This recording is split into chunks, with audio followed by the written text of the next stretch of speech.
El mecanismo de la sociedad. Por Pedro Hugo García Peláez. Copyright Pedro Hugo García Peláez, 2021. Dedicado a Javier García Peláez.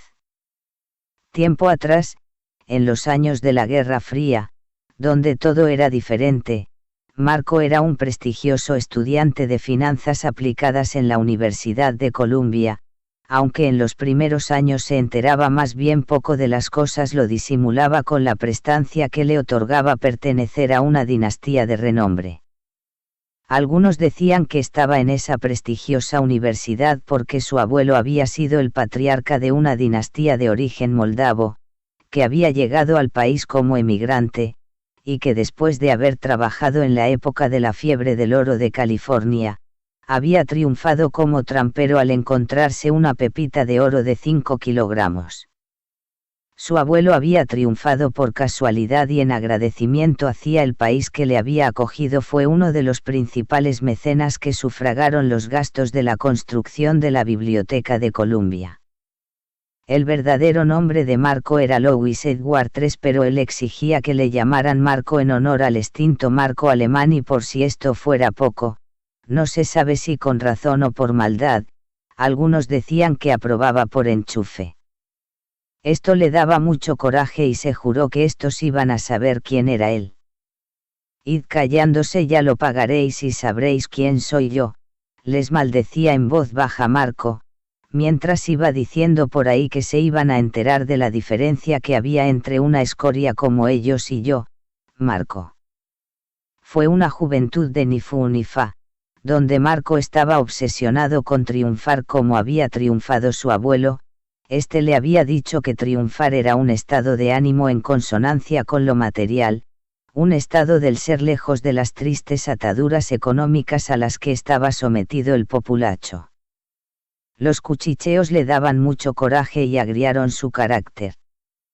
Se esforzaba duramente para convertirse en un econofísico, además de hacerlo no solo para obtener el título, sino para que no le consideraran únicamente como el rico nieto de uno de los principales donantes de la Universidad de Columbia. Aunque no era muy constante, se dedicaba a estudiar peleándose con aquellos voluminosos libros, intentando comprender los entresijos de las más diversas economías de todo tipo y situación geográfica, e intentando aunar todo ese compendio de economías en una sola que fuera epítome de todas las demás.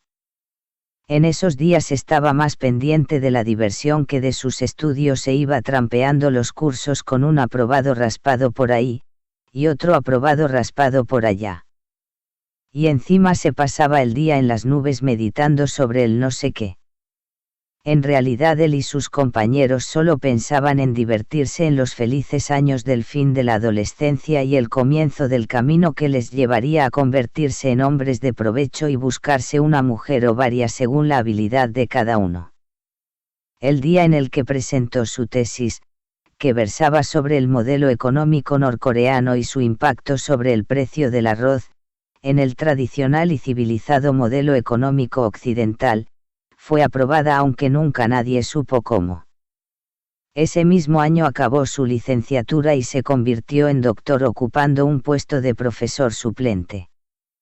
Empezó a intercambiar cientos de correos con un sinfín de universidades que tardaban meses en ser contestados. Sin embargo, eran de destacar las fluidas conversaciones telefónicas que tenía con un becario de la Universidad Nacional de Sudán. Con aquel becario se entendía bien, a pesar de que le decía que en su país no había bolsa donde pudieran experimentarse. A falta de interés de otros académicos por sus investigaciones, este becario era su único compañero de investigaciones.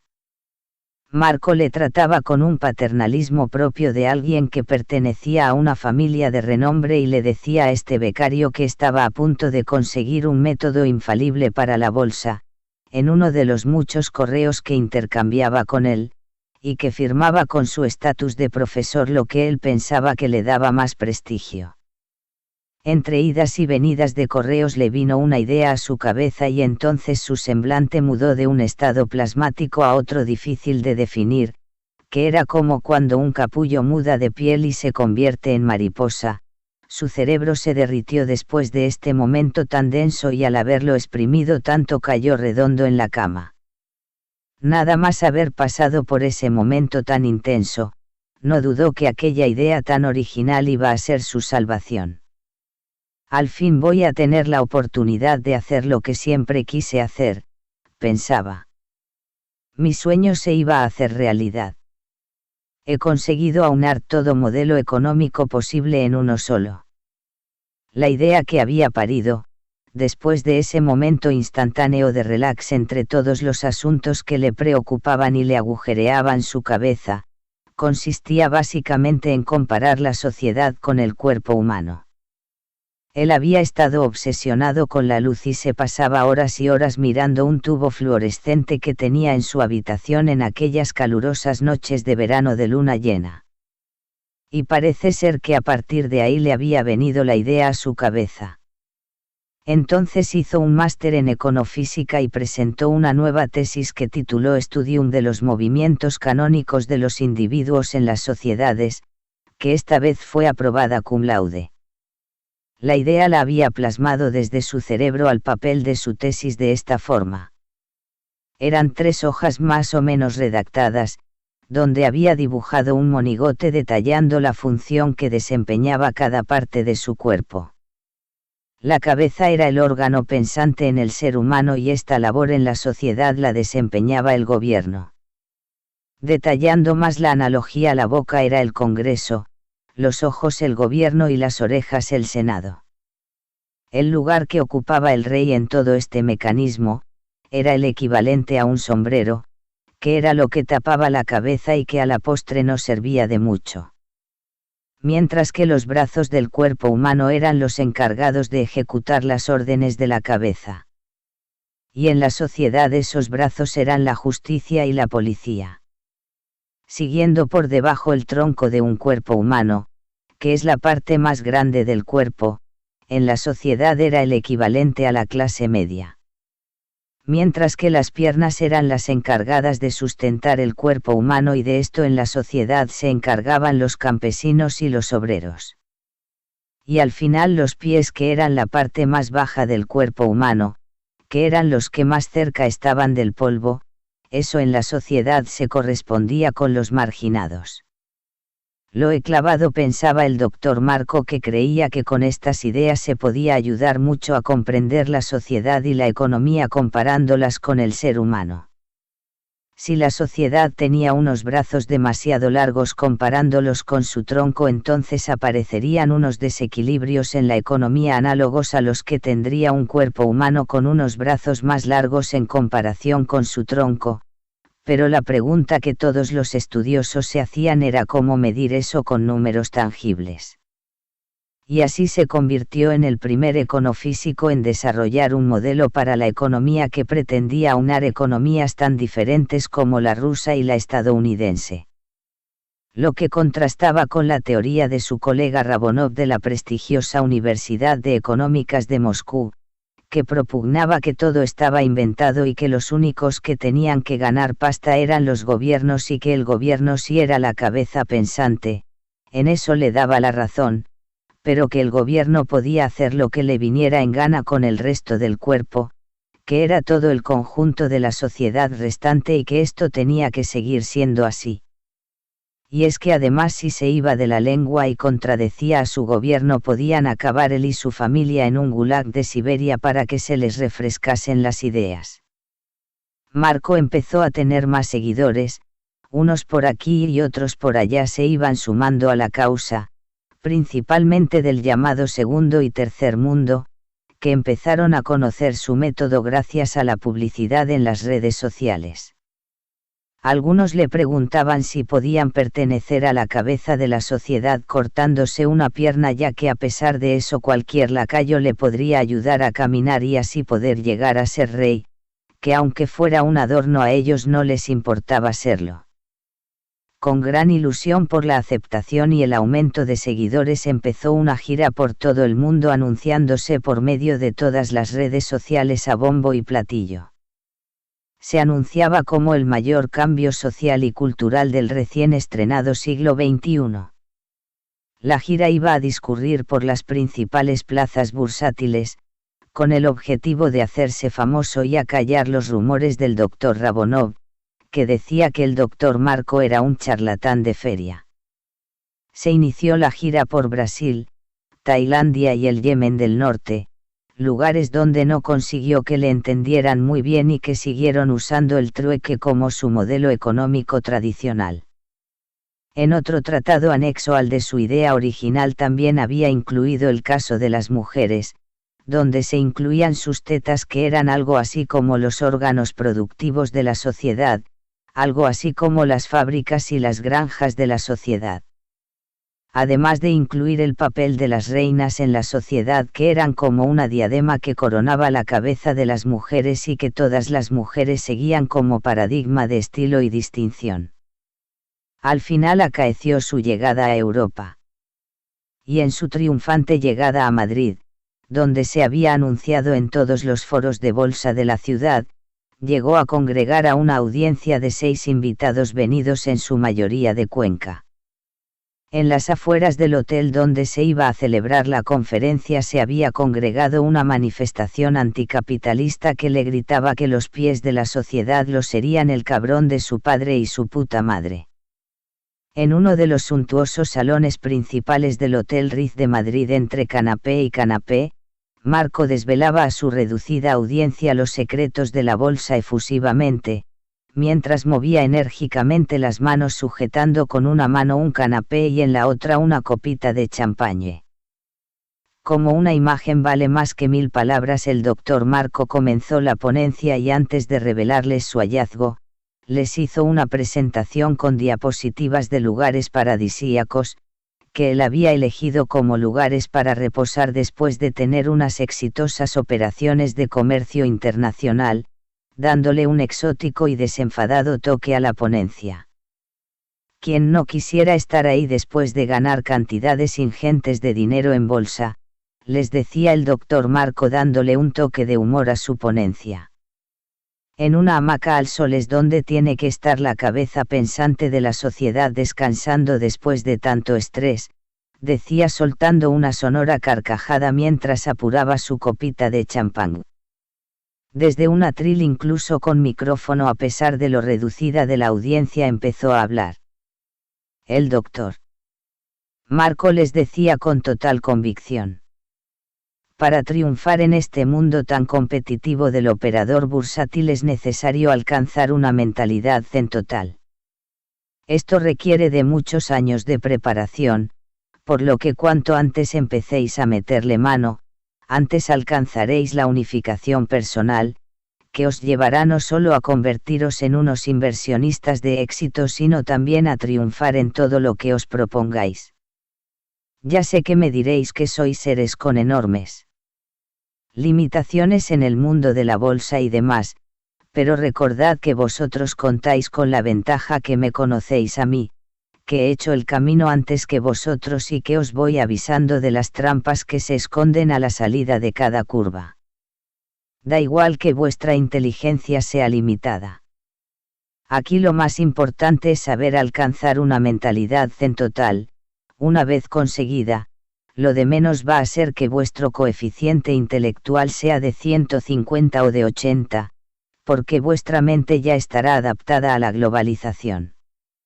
Evidentemente con uno de 80 jamás llegaréis a estar en mi lugar de privilegio dentro del mundo de la bolsa, pero os aseguro que estaréis muy por encima de la media. Estaréis muy por debajo de mi nivel, eso sí, pero también es verdad que los segundones podéis vivir holgadamente de las migajas que os dejamos los que estamos en primera línea de fuego. Decís que os emocionan las subidas de la bolsa, es normal, pero no es conveniente. Cuando estas subidas se transformen en bajadas generalizadas también os vais a emocionar, pero negativamente. Y eso es lo que debemos evitar, ya que todo lo que sube baja. Un pequeño hombre en la última fila hizo el ademán de levantar el brazo para hacerle una pregunta mientras que el doctor Marco seguía inmerso en su discurso. El doctor Marco estaba tan ensimismado en su discurso que tardó en verle, ya que además era un hombre pequeño y enjuto. Al darse cuenta que quería preguntarle algo le dijo: «Dígame usted».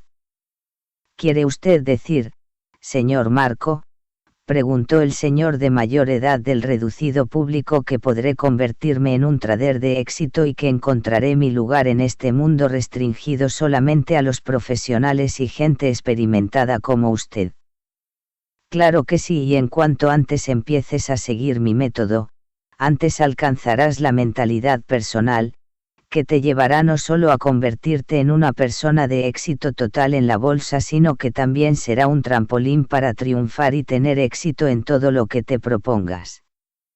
Marco se dirigió a este señor llamado Prudencio y con acento anglosajón le dijo: «Prudencio, my friend, usted parece un buen hombre, pero mire usted, con su 1,50 m usted debe ser prudente en la bolsa e invertir poquito, de acuerdo con el tamaño de su cuerpo, siguiendo las directrices de mi estudio de la sociedad como el cuerpo humano», a lo que Prudencio le contestó con un thank you con acento alcarreño: «Yo ya sé qué instrumentos de inversión necesita usted para hacerse rico, y además en este sobrecerrado sabrá todo lo que tiene que saber respecto a sus futuras inversiones», y después de darle un apretón de manos, le entregó un diploma con la firma del propio Dr. Marco, cualificándole como apto para las inversiones globales como inversor minoritario dado su pequeño tamaño.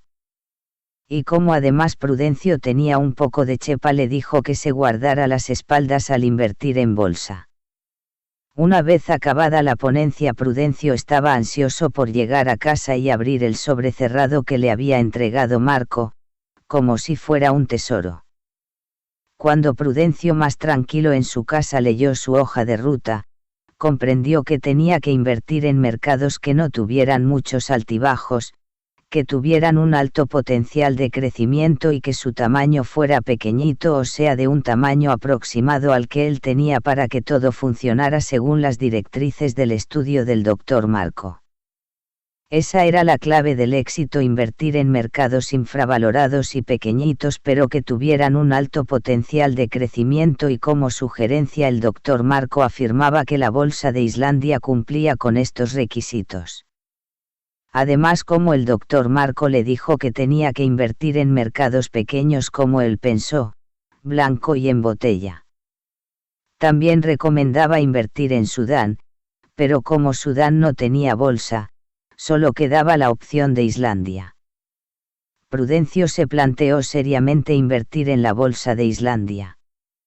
Blanco y en botella volvió a pensar, y sin dudarlo empezó a invertir en la bolsa de Islandia. Primero con sus ahorros y luego, viendo que aquello subía, pidió un crédito en una sucursal bancaria de Cuenca, que rápidamente le concedieron, además de regalarle algunos utensilios de higiene para su cuidado personal y algunos electrodomésticos para su hogar. Los primeros meses las subidas de la bolsa de Islandia eran épicas y nadie sabía por qué, pero si la había recomendado el Dr. Marco era por algo. Por lo que Prudencio se decidió a enviarle un correo para felicitarle y darle las gracias. «Es usted una persona muy capaz y estoy muy agradecido porque haya compartido conmigo sus conocimientos. Aquí en Cuenca, en el banco, están asombrados de cómo mi cuenta corriente ha aumentado. Un saludo. Prudencio». Entretanto, el Dr. Rabonov no paraba de criticar los procedimientos del Dr. Marco a los cuatro vientos, agriando el carácter ya de por sí deteriorado de Marco, que se sentía incomprendido y que estaba cansado de tantos ataques de sus colegas. Después de su última aparición en Madrid, el Dr. Marco desapareció, no se sabe si disgustado por tener algo menos de público del esperado o por otras razones, como las críticas de sus colegas, que iban en aumento, por lo que aquella gente pasó a seguirle por Internet. Marco había acabado un poco cansado y había decidido dejar su vida pública de lado y concentrar todos sus esfuerzos en Internet, mientras que cuando estaba solo en su despacho murmuraba que este segundón sin estilo que no había estudiado lo suficiente se iba a enterar, refiriéndose al Dr. Rabonov. y es que Marco se torturaba por la falta de atención de sus colegas hacia su sistema de bolsa. Algunos decían que había copiado la idea de comparar la sociedad económica con el ser humano, a uno de sus compañeros de universidad por una considerable cantidad de dinero, y otros decían que se le había ocurrido cuando estaba un poco chispao. Sin embargo, ajeno a estas pejilgueras acusaciones, Marco creó la página de internet La Société Like a Human, escrita en un perfecto spanglish y con un toque afrancesado para que llegara a más gente. Esta fue una idea de marketing que se le había ocurrido a aquel becario amigo suyo de Sudán y de la que el doctor Marco se apropió. Después del receso que se había tomado al acabar su fastuosa gira, Marco tenía otra perspectiva diferente del problema, al haberse alejado de la vida pública y haber descansado un poco. Entonces, inesperadamente, el controvertido doctor Marco volvió a aparecer en televisión en un programa de la prensa rosa donde se daba pie a los últimos cuchicheos de la sociedad, y a los proyectos que tenían la gente famosa además de sus amoríos. En el programa, rodado en el jardín de la famosa presentadora Chinoa Makoki, anunció que iba a hacer una película sobre él mismo y que sería una secuela de la famosa película Una mente maravillosa. En resumen, era una película sobre un hombre perfecto con las medidas corporales propias de una relación áurea, y que además se sabía mover muy bien en el mundillo de la economía. Creo que una película sobre mi trayectoria puede ayudar a la gente a comprender cómo conseguir un equilibrio entre una mentalidad zen y unas ganancias sostenibles en bolsa, aunque a primera vista pueda parecer un dislate. Y adelantó que la película iba a narrar toda la odisea que tuvo que pasar, desde que un fanático religioso llamado Amma se mofara y burlara de él en las redes sociales diciendo que Dios había creado al ser humano, y que por lo tanto la economía no podía compararse con la creación divina, todo esto con la intención de destruir su reputación, hasta que conoció a un becario sudanés de nombre Obiang, que le ayudó a conseguir esa novia que tanto deseaba y que estuviera a la altura del doctor Marco. En la informal entrevista le acompañaba Marlene, la actriz que iba a interpretar a la novia ficticia del doctor Marco en la película, y al ser preguntada por su papel en la película, titubeó un poco y después de dudar un poco respondió a Chinoa diciéndole que era un tema que tocaba la fibra humana y que el tema se trataba desde una óptica tremendamente respetuosa con todas las sensibilidades, de una forma como nunca se había hecho antes, tal que a ella se le saltaban las lágrimas en cada escena. Añadió que no tenía palabras para expresar lo que sintió al conseguir el papel, y desveló que su amor con el doctor Marco en el guión tenía escenas de alto contenido erótico y que su relación con el doctor Marco era muy desvergonzada. También añadió que el doctor Marco tenía una exquisita educación con las mujeres, y que gracias a él se estaban poniendo las cosas en su sitio y las mujeres ahora podíamos ocupar el sitio que nos correspondía dentro de la sociedad. Finalmente agradecía mucho que se hubieran fijado en ella como la novia ficticia en la película del doctor Marco. Me siento ilusionadísima de ser su novia a pesar de tener que serlo solo en la ficción, y volvió a decir que qué pena que tenga que ser su novia solo en la película. Y quitándole el micrófono a la periodista Chinoa Makoki, que ya había dado por terminada la entrevista, como si de un arrebato se tratara, y aprovechando para contar sus secretos más íntimos a la audiencia, totalmente sumergida en su papel de novia coraje, no se sabe bien si era por un impulso verdadero y sincero o solamente por acrecentar el drama, por fin finalizó diciendo que ella haría cualquier cosa por el doctor Marco. Pour Marco hago lo que haga falta, dijo con un acentuado acento francés. Los suspiros de aquella mujer por el doctor Marco fueron un catalizador que catapultó la película a ser uno de los estrenos más esperados de la temporada. Aquella mujer había convertido al doctor Marco en una brillante estrella dentro de la pléyade de estrellas del panorama cinematográfico. Y así el doctor Marco pasó a ser una estrella de Hollywood, con su propia estrella en el Paseo de la Fama de Hollywood y también en el Hollywood Boulevard donde estampó su mano en el fresco cemento. Y todo esto incluso antes del estreno de su película, ya que se daba por hecho que el Dr. Marco no podía fallar y a la película se le presuponía una calidad fuera de toda duda. Después de estos preámbulos al más estilo hollywoodiense se inició la sesión en el Teatro Chino de Los Ángeles, con los anexos a la sala de cine abarrotados de público, en un pase que estaba restringido solo a críticos de cine y a un selecto público escogido entre la gente más importante del país, que seguían la película con cierta incredulidad y con no poco estupor sin entender muy bien la trama de la película. Al terminar la película aquel selecto público, viendo que algunos compañeros suyos se habían levantado para aplaudir, también se levantaron para no dar la impresión de ir a contracorriente, y no dar muestras de que no entendían las nuevas corrientes económicas, y evitar así dar muestras de su ignorancia.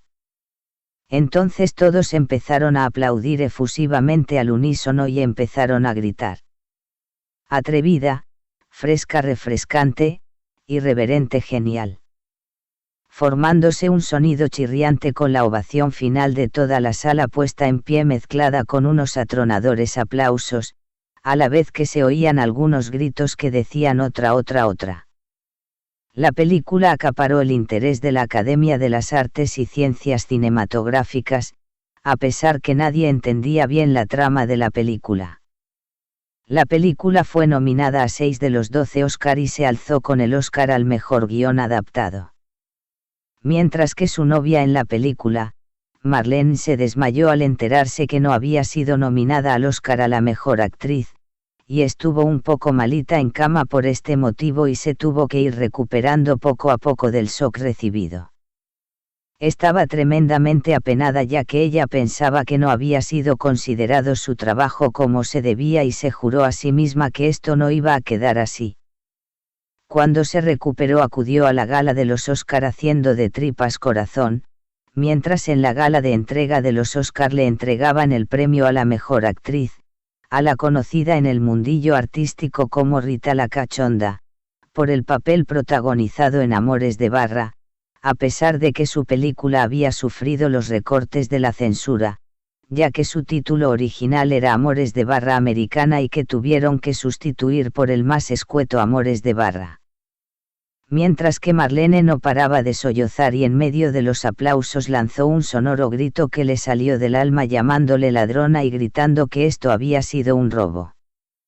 Mientras tanto los miembros de la Real Academia de las Ciencias de Suecia, atónitos, veían cómo después de tanto tiempo el Dr. Marco tenía una novia estable aunque solo fuera en la película y que se empezaban a aplicar los conceptos de los principios del Dr. Marco, en comunidades tan atrasadas como la pequeña comunidad de Cerro Chico, junto al Machu Picchu, que había mantenido sus costumbres desde antes de la colonización española y que ahora no se sabe muy bien cómo habían llegado hasta ahí.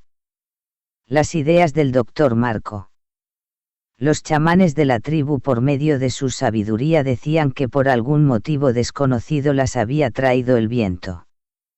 Y esa comunidad empezó a levantar cabeza y se les subió la autoestima, por lo que decidieron emigrar a España, y de ahí dar el salto a Europa para formar parte de la sociedad global que propugnaba el Dr. Marco.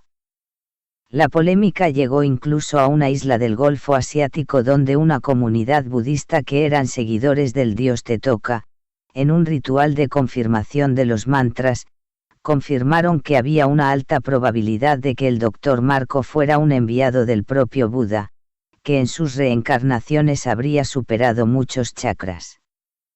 Sin embargo, la otra comunidad de la isla, en este caso musulmana, después de haber ido a ver la película del Dr. Marco Una mente maravillosa 2, la leyenda continúa en un cine de verano de la isla, decidieron castigarle a morir dilapidado, ya que este no era un hombre ni nada que se le pareciese y que este lo único que quería era copiar nuestra economía y robar nuestras costumbres e ideas para hacerse rico. Con el gran revuelo que se había creado con la película, la Real Academia de las Ciencias de Suecia no tuvo más remedio que fijarse en él para darle el premio Nobel. También se fijaron en el Dr. Rabonov como candidato para el Premio Nobel de Economía al ser un experto en predecir crash bursátiles y burbujas económicas, y además sopesaron premiarle para tratar de rebajar la tensión con los rusos. Se enfrentaban los dos eternos rivales cara a cara, pero el premio cayó del lado del Dr. Marco por sus aportaciones a la economía global. Era un día frío pero con el sol tímidamente asomando en una tarde de Estocolmo.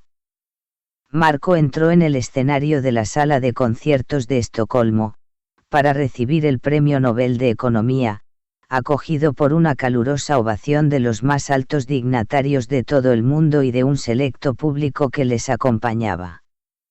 Marlene estaba sentada junto a ese público tan selecto y el Dr. Marco dijo en su discurso, que gracias a ella, que era una mujer excepcional, había conseguido reunir todas las fuerzas necesarias para completar lo que él llamaba su destino vital en esta vida. Era un ambiente sobrio donde se guardaban las normas, pero a la vez era un día festivo. Mientras el director de la Real Orquesta Filarmónica de Estocolmo blandía su batuta al aire mientras los músicos interpretaban el himno nacional de Suecia, Du gamla, du fria, tu antigua, tu libre.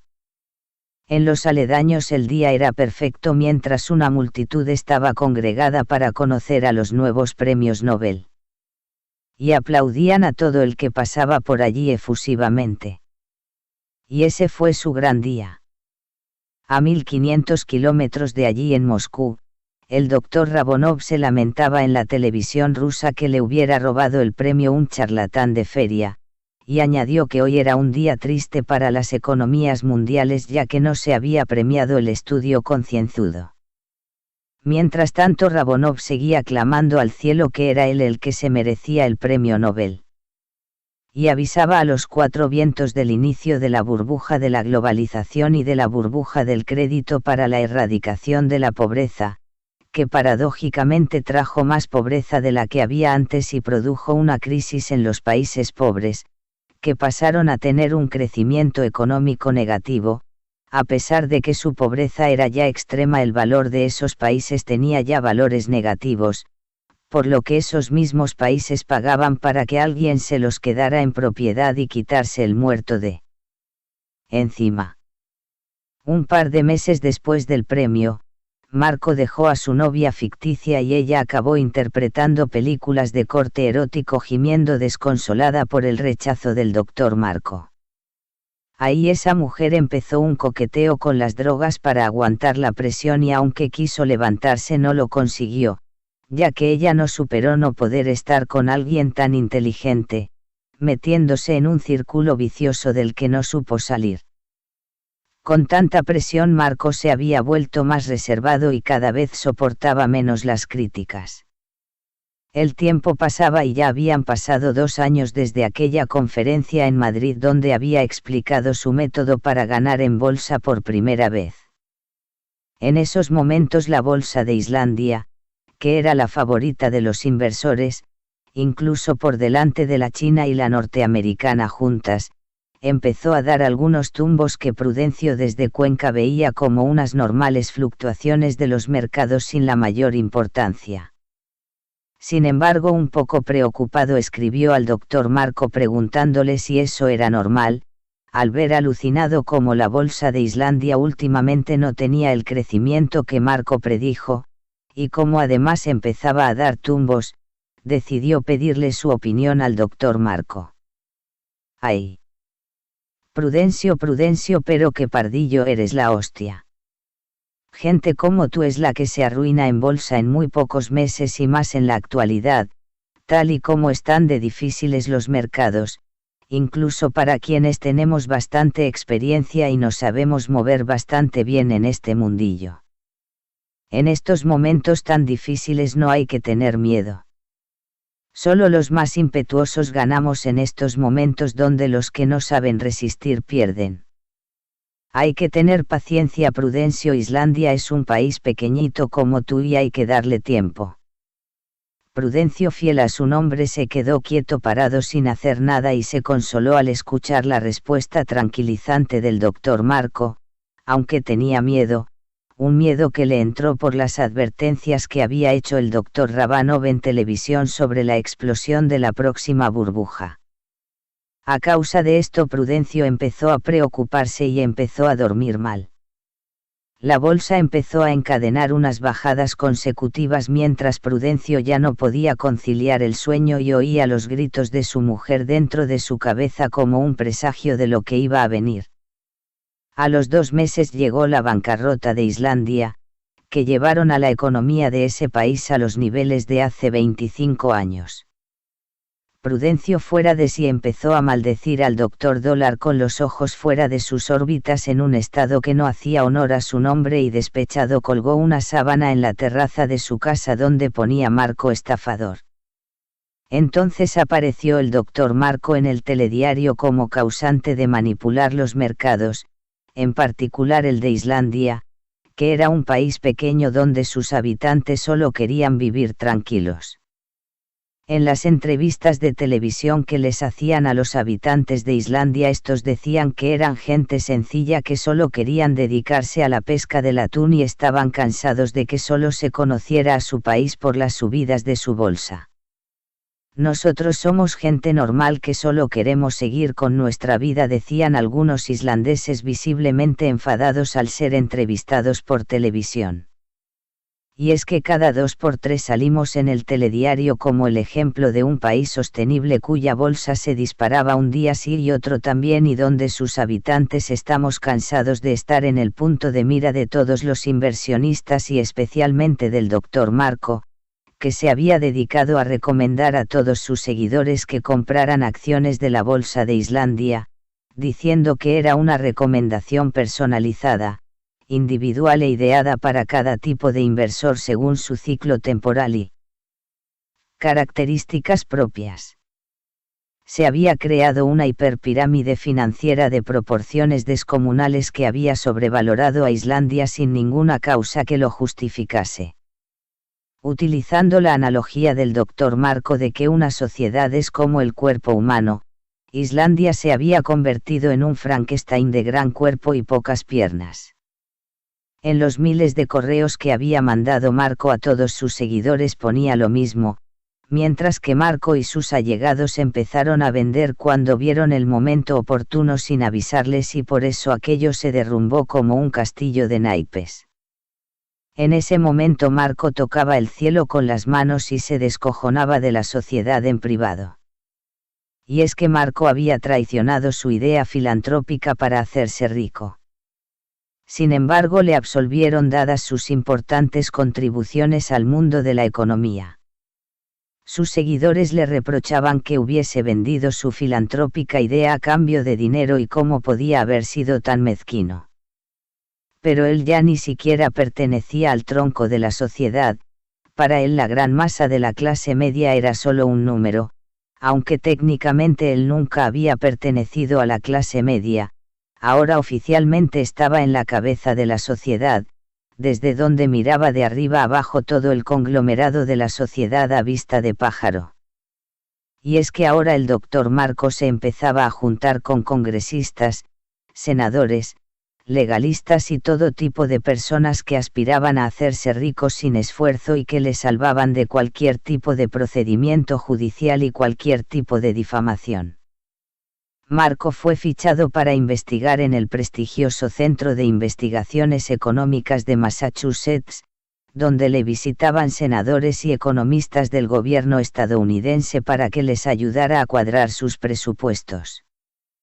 Esto incluso le dio más fama de la que tenía, ya que era el primer economista capaz de cuadrar el presupuesto de un gobierno. Los consejeros del gobierno estadounidense alucinaban con que alguien hubiese conseguido cuadrar sus presupuestos. Él le quitaba hierro al asunto diciendo que cuadrar el presupuesto de cualquier país era como llevar la economía de una casa particular, ya que la estructura de la sociedad y la de un individuo particular son lo mismo. Y como Estados Unidos era una economía muy fuerte, había que tratar esta economía como lo hubiera hecho Rocky Balboa en su película Rocky III, o sea, gastándose un dineral en hacer propaganda proamericana. Mientras que Rabonov clamaba al cielo que era imposible cuadrar los presupuestos de los gobiernos, que eso era ir contra natura y falsear las leyes de la economía, además de corromper la moral establecida, ya que una característica intrínseca de cualquier presupuesto es que se haga lo que se haga no se puede cuadrar, y más siendo el presupuesto de un gobierno. Los presupuestos de un gobierno no necesitan ser cuadrados y están hechos para que los gobiernos hagan lo que les venga en gana con el dinero del contribuyente, comentaba Rabonov. Después de estas declaraciones, Rabonov fue enviado a un gulag de Siberia acusado de traición a su patria por no haber conseguido el premio Nobel. Estando en el Yacht Club de Montecarlo tomando un vermú, donde le gustaba pasar largas temporadas para relajarse y desconectar un poco en su terraza, pensó que sí sería buena idea quedarse célibe. Y en ese momento sus ojos empezaron a atisbar la posibilidad de tener una novia real entre aquellas sofisticadas mujeres, que frecuentaban Montecarlo y su reputado casino, donde buscaban poder conquistar a algún rico, a algún famoso o a alguien que atesorara ambas cosas a la vez. El camarero se acercó a él con una misiva que decía que la familia real monegasca quería conocerle. Textualmente decía: Estimado doctor Marco, nos gustaría invitarle a una cena en nuestro humilde palacio con la intención de que le muestre sus ideas a nuestra hija, la princesa Mónica de Mónaco, a la que podría ayudar mucho en su desarrollo personal, ya que obviamente le podría ayudar a mejorar sus conocimientos sobre economía, porque ella tiene problemas en el instituto con algunas asignaturas, sobre todo con la de economía. Rogándole que esto quedara entre nosotros y que no comentara esto a nadie por lo delicado del asunto. Otro pelotazo, señor Marco, le preguntó el camarero. No, con este es suficiente, aunque tenías que haberlo cargado más, le decía mientras saboreaba la aceituna pinchada en un palillo. Al día siguiente se presentó en el palacio. Los padres de ella, el rey Franco I y la reina Tina, que había sido una mujer muy famosa en los años 80, ya que había sido la vocalista de un famoso grupo de technopop llamado Flashu, que arrasaba en los veranos de los 80 y que tuvo mucho éxito en aquella década, siendo lo que se llamaba en el argot de esa época un llenapistas. La velada con los padres de la princesa fue a la vez aburrida e interesante. En uno de los salones reales donde se habían desplazado a tomar el té, siguiendo las costumbres de la familia real monegasca, la reina tomaba su taza de té negro iraní en el salón de los príncipes, sentada sobre su cómodo sofá de piel de zorra ártica con apariencia tranquila. En ese momento apareció su hija andando con unos altos tacones con los que le costaba andar y con un maquillaje exagerado que resaltaba sus labios con un color rojo pasión. Entonces el semblante de Tina cambió y se arrancó recriminando a su marido, que cuando nació nuestro hijo pequeño, al que todos llamaban el Principito por lo mimado que estaba, le diste todo, te volcaste con él y dejaste de lado a su hermana mayor. Seguro que fui yo, le dijo el rey Franco I. Si fue culpa tuya, Mónica necesitaba amor y nunca se lo diste. Al acabar la recepción, la princesa Mónica de Mónaco se acercó al doctor Marco y le dijo: qué interesante es usted. Con una voz dulce y a la vez picante como la de una niña buena y a la vez mala, que dejó desconcertado a Marco, y después de darle la mano para que la besara le dijo a Marco que le gustaría conocerle mejor. A los 2 meses de aquel primer encuentro empezaron a salir, convirtiéndose en la parejita de moda en el que fue el noviazgo más perseguido de la historia del papel cuché. Y donde fueron pillados en las más inverosímiles situaciones por la prensa rosa, como cuando iban cabalgando desnudos en un caballo blanco en una cala de Manacor, mientras que la prensa rosa se hinchaba a hacerles fotos en aquel verano principesco en el que, recién acabado el instituto, la princesa Mónica de Mónaco se soltaba el pelo. La prensa rosa con sorna y chufla no paraba de preguntarse qué hacía ella con un madurito que le cuadriplicaba la edad. Ella contestaba en las entrevistas que era eso lo que le pedía el cuerpo. A mí me gustan los maduritos que ya vienen curtidos de la vida y tienen más experiencia que los jóvenes de ahora, decía mientras esbozaba una sonrisa de oreja a oreja enseñando sus blancos dientes. Además tiene sus ventajas haberse enrollado con mi profe, porque así las clases particulares me salen gratis, decía con sorna. Durante esos 2 meses el rey franco francés I tuvo que elegir entre cambiar la constitución o aguantar a su mujer. El rey franco, al que todos llamaban el afrancesado, tenía un carácter sumiso e incluso un poco amanerado debido a las decadentes costumbres de la familia real monegasca, por lo que debido a las presiones de su mujer el rey Franco I tuvo que cambiar la constitución monegasca con el fin de que su hija mayor pudiera reinar por delante de su hermano menor, ya que hasta entonces la ley decía que los varones tenían ventaja en la sucesión teniendo el mismo grado de parentesco. Habían pasado 6 meses desde que se conocieron y a los 6 meses exactos se dieron el sí en la Catedral de Nuestra Señora de la Inmaculada mientras cantaban los pequeños cantores de Mónaco. Además era el Día Nacional de Montecarlo, antiguamente conocido como el Día del Príncipe Soberano, pero que ahora se llamaba Día de la Princesa Soberana en honor a la princesa Mónica de Mónaco. Salieron de la catedral montados en la carroza real tirada por 2 puras sangres de color blanco, que les había regalado el gobierno sudanés, mientras todos los monegascos y gente que había venido de fuera aplaudían emocionados por ver a la parejita de moda, en la que fue la historia de amor más seguida de aquel verano. Toda la comitiva se dirigió al Palacio del Príncipe de Mónaco, que ahora había pasado a llamarse Palacio de la Princesa de Mónaco. Mientras ella ya mostraba una incipiente barriguita de 4 meses que dio pie a todo tipo de especulaciones entre las demás casas reales. En este estado de las cosas, Rabonov, en un remoto gulag en el centro de Siberia, seguía el enlace desde la sala de televisión de aquel centro y comentaba en voz baja: «Qué envidia y pensar que creía que era tonto». Al entrar en el palacio después de la boda, el doctor Marco se quitó el sombrero de copa, que un lacayo colgó en un perchero, y con un refinado acento francés dijo: «C'est la vie». Marco se quedó ensimismado y absorto después de un día tan largo. Y se paró a pensar si esto sería el triunfo, como un estado del ser en consonancia con lo material, como le había dicho su abuelo. Su idea, aunque muy bonita, no servía para nada como todas las ideas sobre economía, y por si fuera poco ahora iba a ser rey, que era el adorno de la sociedad, según había descrito en su idea socioeconómica. Ahora iba a desempeñar esta función que no se sabía realmente si serviría de algo.